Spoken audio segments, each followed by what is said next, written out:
What's up, everybody? We're about to go live for number 33 of the Accountability Success Quickies. Just want to make sure that we're live across the interwebs. If you see this and hear the music, let us know where you're jamming from. My notification just came through. You hear that? That was a good signal for me to turn off my phone. Oh, yeah. I should turn off all my other notifications too. All right, I'm good. All right, here we go.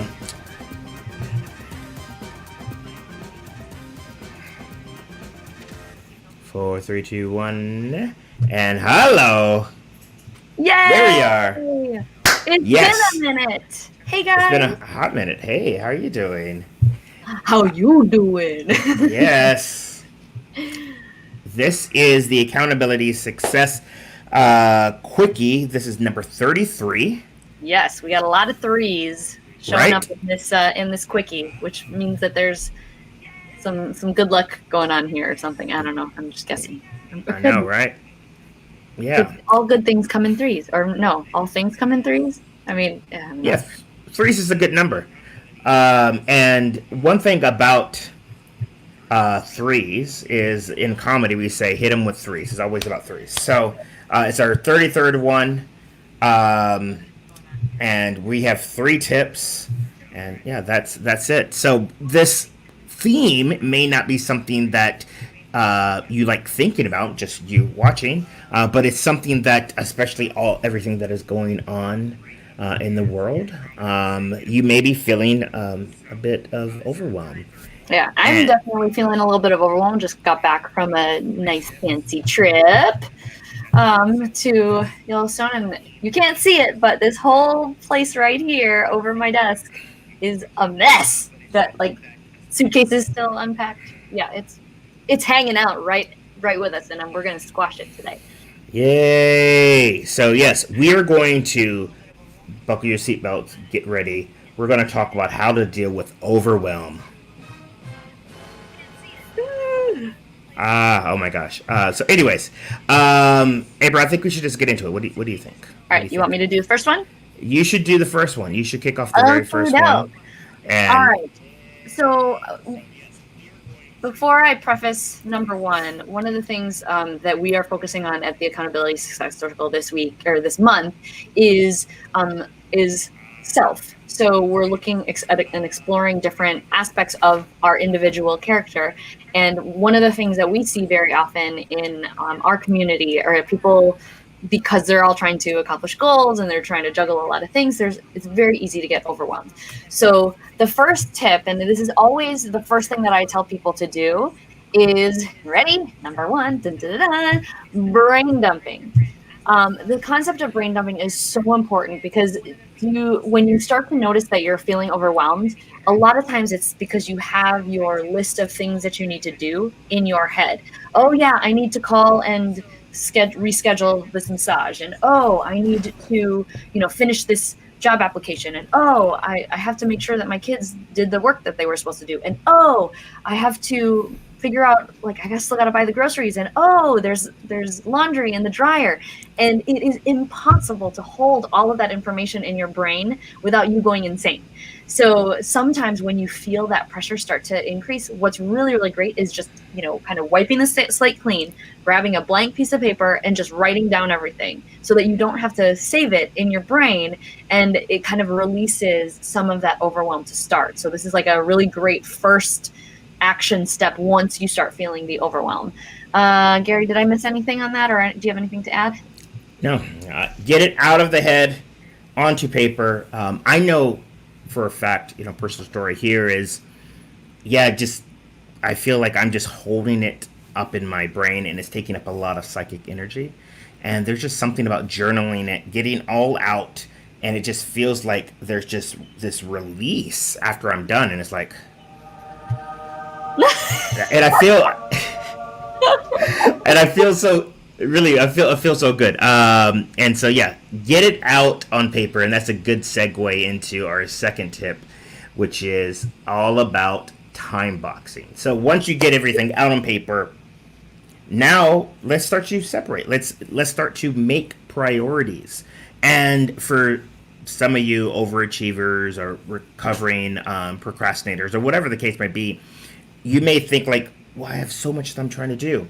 Well, the easiest thing is to say, all right, for the next 20 minutes, next 45 minutes, whatever the case may be, I'm going to be working on this. And the cool thing about doing that is a few things. One, it's like a game. It makes this like a like we're gamifying what's happening. So in that moment, it forces you to get super focused, and then in that moment, can you hear me again? I can hear you. Okay, good. And then I couldn't hear him. See now? Yep, now I'm back. I don't know. My computer's getting overwhelmed. You're like, no, Gary, no, you can't do it. No. But anyways, If I need time a brain box, dump. right? My computer needs a brain dump. But cash aside, when you time box, it's very important because it gives you this space, this window where you can start to work on some stuff. You can start to chip away at the things that are overwhelming you. And you know what they say, the easiest way to eat an elephant is one bite at a time. I know it's a crappy joke, but one of the cool things is once you're finished, once that buzzer goes off, then move on to something else. Yeah, love that. What's your thoughts, April? The one little quick bonus that loops in the first tip is if you allow yourself time boxing of brain dumping, and the way to kind of squash the repetitive overwhelm that you might have, like, because I said, wait till you get overwhelmed and then do your brain dump. But if you want to bypass some of that overwhelm ahead of time, you can actually time box a subset. It could either be 10 minutes at the beginning of your day, or if you want to do planning for the week. That's what I do. I have a 30-minute time block, or a time box on Fridays to look at my calendar for the next 2 weeks and figure out what tasks I need to do, and then add anything that I have in my mind. That is a great way to not just wait until you're already too overwhelmed and stressed out. It kind of keeps you in that consistent mode of trying to squash that overwhelm in a longer time period. So, yes. Yeah. Oh, and one other thing, forgive me, I forgot to mention this, in regards to time boxing. This is for all of those people that find themselves, because of the pandemic, because of like working from home, find themselves like just getting sucked into work and like, oh my gosh, where's my life going? The benefit of time boxing is that you give yourself stopping cues. You give yourself a cue so that you say, oh, all right, you know what? Now I need to transition to the next task. And that is a great segue into the third of the 3 tips to help you work with overwhelm is create space. Boom, boom, boom. You got everything out of your head. You start to piece it into little compartments. You are time boxing. You're starting to work through some of these things. And it's only going to be effective if you make space for them. I feel like this is where a lot of people, that we work with fail, is that they're really great at making lists. They have to-do lists that are miles long. Look at me. I got like 150 things on my to-do list. It's there. I got it out of my head. When I'm working on things, I give myself time limits, but I'm not being intentional. And that is the whole thing about creating space, is when you're starting to be intentional with your time, that's when you can start to make that progress. Yes, I love that. Let's see, is there anything that I want to add to that? Because I feel that's really great. I mean, I think one of the things that we always need to remember is that things generally will take more time than we expect them to, especially if they're a little bit more detailed types of projects. So why not set yourself up for success instead of setting yourself up for failure by giving yourself that extra buffer? So as an example, what I tend to do is if I have a task that I need to do, I set it as a 30-minute appointment to myself in my calendar. And it might just be, bill this person, or, eat lunch. That's like a 30-minute window. And sometimes you might go over, but sometimes it might just take 5 minutes. And if you have enough of those, that'll create some buffer so that if you are going to be distracted by someone, and for those of you who are, working at home and your kids are like hanging on you, things just take longer. And so if you give yourself that extra buffer, then at the end of the day, you still feel like you've made progress, because the tasks that you were like, absolutely, these things need to get done, those will get done. And some of them you'll have some extra time to handle some of those distractions and whatnot if you give yourself that buffer. So for sure.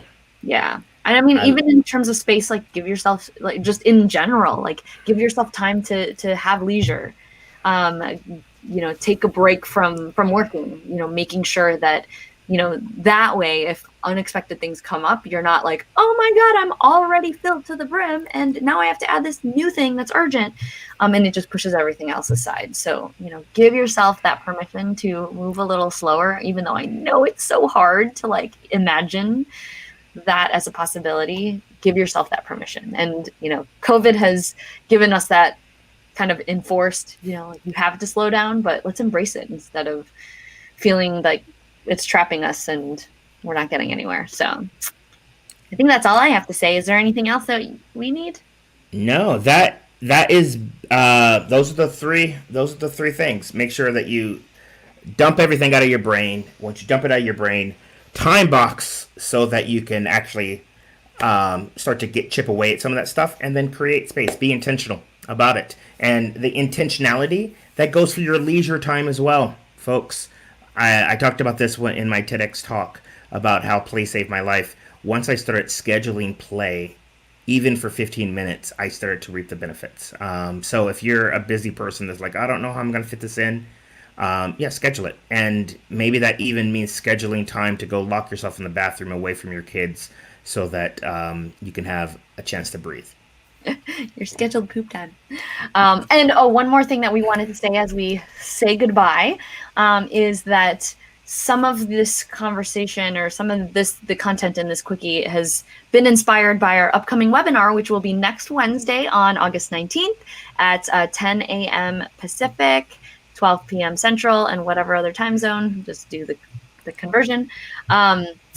We are going to be talking about the concept of burnout and being in survival mode. So the title of it is Defeating Burnout and Escaping Survival Mode. So we really, really want to focus on how we can equip you with tools to not be overwhelmed, not be stressed, because that just makes everybody angry, and we want people to be happy. So if you have any questions on that topic, feel free to throw that in the comments, or come to the webinar next week. Gary, I don't know if you can put the link to it. It'll be done. YouTube.